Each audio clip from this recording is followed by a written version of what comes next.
Man, it meant a lot. I definitely had to earn it. That's one thing Coach Locke told me when I got here. Everything I do, I'm gonna have to earn it. So it meant a lot. Just having an opportunity to be a part of this brotherhood is very special. To be an Ohio State Buckeye. What did you do to earn it? I really don't know. It's just being consistent and being persistent, going through adversity, and how did I respond to adversity. That's something Coach Locke preaches, how you go respond to adversity. You got to respond with a smile. So I think that's something that kind of helped me. I went through a little bit of adversity early on, and I kind of responded to it very well. So that was something. CJ, how much are you used to playing without the extra weight on at this point? It definitely helps a lot. I could accelerate a lot faster right now. I think I weighed in there at like 227. It feels, great not having all that like body fat on me.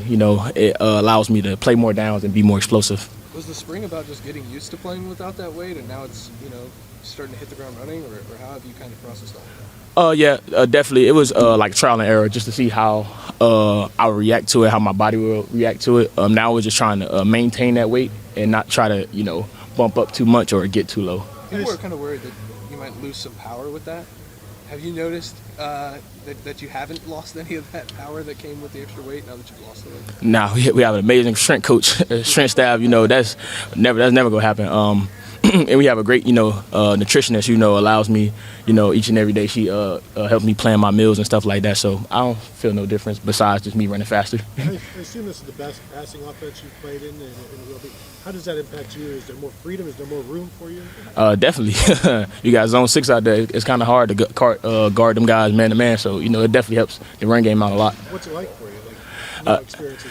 It's just amazing. I just love watching them guys like run routes. I kind of be having little tears in my eyes. I'm a former receiver. Watching JJ, Brandon, and Cardinal and the rest of them guys run routes. I'll be like, man, that's a great route. I just love watching them guys perform and excel. Do you tell them about your days back in Florida there as a receiver? Yeah, they know. Me and JJ played against each other before. Me and Brandon played on the same team, and we had little chitters here and now and then. But I told them guys, I give it to them. They the real receivers, man. What's the camp experience been like for you compared to what you've been used to? Is it different in any way? Is it eye-opening in any way? Just more intentional. The little things. We just focus more on the little things and how can we take this into the game and actually get a game like reps in practice. Coach Locke's talked about your receiving ability as a weapon that they can use this year. I know you've caught passes in the past, but maybe not as much as you might think given your background. How much do you think that could enhance your game this season? It definitely could help a lot, just being a three-phase back. That's something I'm definitely striving to be, be better catching the ball and be better in pass protection. Just any way I can help the team out. That's just what I'm here for. You've obviously played in a system where you've shared the carries. How much do you think that helps you as opposed to coming in having, expected to have all the carries at your last stop? It really doesn't matter, to be honest. Whoever out there, all us in this room, we all explosive. We all, we play as one. That's something Coach Locke emphasizes. We all dress the same, we look the same because we go talk the same language and we all go play as one. And we always go, how should I say this? We always go celebrate another man's success. What do you see from Bo and Turbo and Isaiah? A lot of I kind of see my younger self in them. Like, they just so happy to get on the field. Those guys, they're eager to learn. They just try to soak up so much of the game as possible. Those guys definitely have a high ceiling. I'm talking about high ceiling. When you come here in the spring and you're trying to find your own way, and then also you're still going to come and be a leader, especially for those guys you just mentioned, like, how are you balancing that, trying to kind of find your own way, but also being a leader in that room? How do I balance it? Like Coach Locke said, we all is one. So, like, those guys helping me at the same time as I'm helping them. So it's like, we kind of piggyback off each other. And it's like no one is higher in the room than Coach Locke. So that kind of allows the room to stay balanced. Do you feel like you're more comfortable now than you were in the spring in the sense of being that leader? Definitely. In the spring, I definitely had them times where I was like, man, am I like in the right spot or am I saying the right thing? But now it's just like, okay, I know what I'm here for, and I know the player that I need to be to help this team out. CJ, James was over there talking about you two are Sonic and Yeah. Translate that for me. Man, we go run hard. We go definitely be physical, and we go run fast. That's just our motto. We go run hard, be fast, and be physical. You said he's Sonic. Yeah, Yeah, I'm definitely not. I'm more the. how should I say? I got to do the dirty work. I'm cool. I'm definitely cool with doing the dirty work. I like to see James, as Sonic. He's the more of the personality guy, and I'm cool with being the bad cop, good cop. Yeah, I'll take it like that. Yeah, I'll take that. Losing the black stripe, do you feel like you're officially a Buckeye technically what you thought? Man, losing that black stripe, it was definitely a special day. I was so happy to finally get it taken off that I was surprised that it got taken off. I was like, they say CJ Donaldson, I'm like, they call CJ Hicks, they call me. Like, I was just grateful, just them allowing me into the familyhood. It's definitely a long and hard journey, but it's fair. Coach Day's talked about, despite coming off a national championship with this still hungry team, there are a lot of guys who were part of the team last year but maybe didn't contribute as much as they wanted. And then there's a guy like you who's coming in and kind of adding to that. How hungry do you feel like this group is despite being sort of a defender? Each and every day, we always talk about, like, we read a book called Chop Wood, Carry Water. How can we stick to the little things and just be persistent while we're faced with adversity? Not getting so big-headed, not getting so low, just trying to stay in that middle range of I know what I need to focus on, and each day the rent is due. Meaning, like, each and every day we have to go and put in some type of work to get what we want out of life. How much was that back in West Virginia to Ohio State as far as the opportunity to come play for them? When I transferred, it was during a rough time. It wasn't as how people seem. It wasn't like that. I came here mostly because of the familyhood and the type of coach I knew I was going to get. The first thing Coach Locke told me was, everything I'm going to get here, I'm going to have to earn it.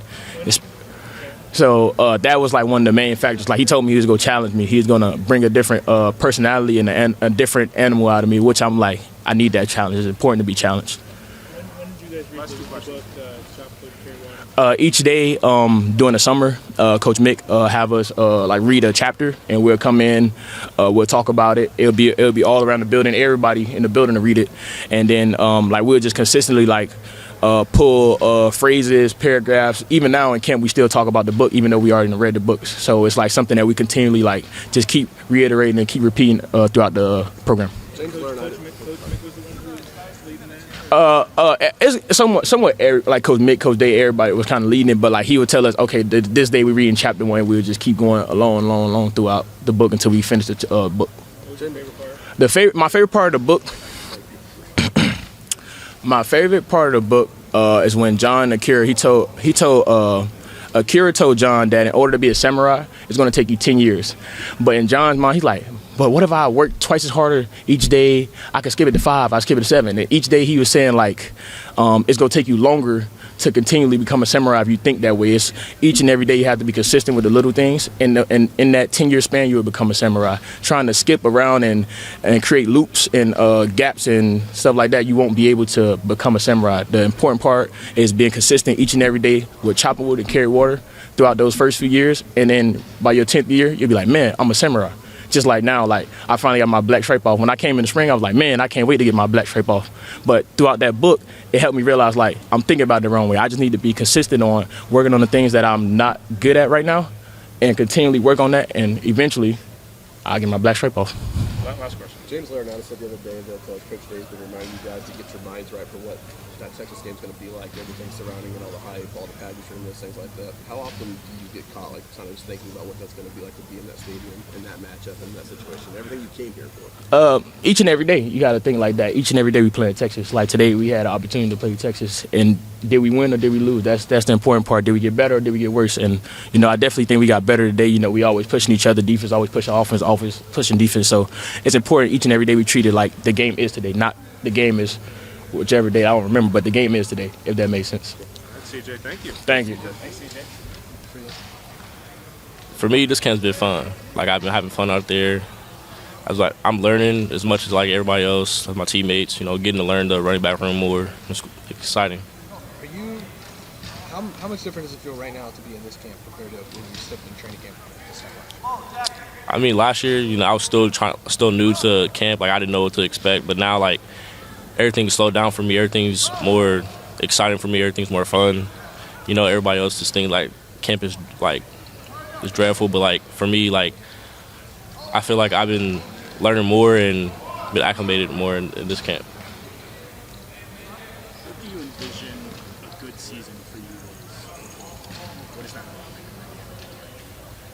like? For me, it's competitive excellence, making a play when my number is called, and when my number is called, just getting out there and just doing what I do. So. What have you learned from CJ since he arrived, and now that he's in his first camp at Ohio State? What have you learned from him as a guy who's played a lot of football at a different stop before? The speed of the game, just running with more power, with more edge, running with more grit. Because he's a big back, you know, he's going to bring it. You talked a lot this spring about kind of needing to, be more mature. How different do you feel like you are now than you were at this point a year ago? I feel like preparation has helped me a lot more, and helped me more to, grow a lot more, just being more prepared. How in what ways have you prepared yourself better? Just eating right, putting the right fluid to my body, and just getting as much sleep as I can. I remember when you were out here at the 7-on-7 camp in high school, you were talking about that Curtis Samuel role. Obviously, the offense is different from back then, but how do you envision still being able to use some of those skills in this offense when there are so many receivers, tight ends now that want to catch passes, but the running backs can get involved too, as we saw last year? I feel like when that time comes, it will come. Like, right now we got a new offensive coordinator, and we got a lot of good receivers now, and we're just I'm just playing the role right now. Is this running back room, because of James, CJ, freshmen? I mean, is it as deep as you've been a part of in terms of just guys pushing each other all the time? I feel like I think it's very deep. I think we all will push each other, and we all want to competing for a spot. So. How are you seeing James kind of take on a leadership role in that running back room? I feel like James growing up. We both watched Quinshawn and Trey last year. So, and Trey was a good leader. He led our room last year, and we fed off him. So. What are the best things you learned from those two? The best thing I learned from them was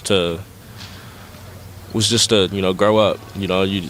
Trey's been here for a long time, and he been teaching a lot of lessons on how to carry ourselves. What are you seeing from the freshmen as Turbo and Isaiah?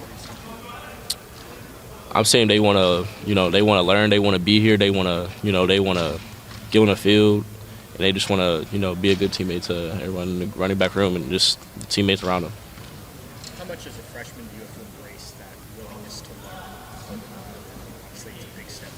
There's a lot more things you're asked to do. Just thinking back to your freshman year, how much did you have to accept, hey, I've got to learn these things, and maybe it doesn't all come right away? I feel like the first thing you got to accept is just you got to be willing to be coached.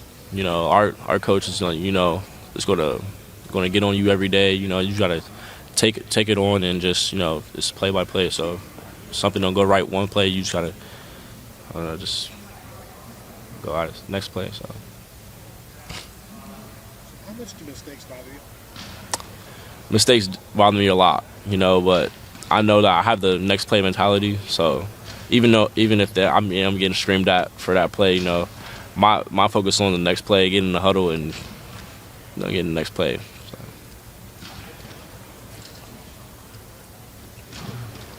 Thank you. Got it. Appreciate it. Yeah.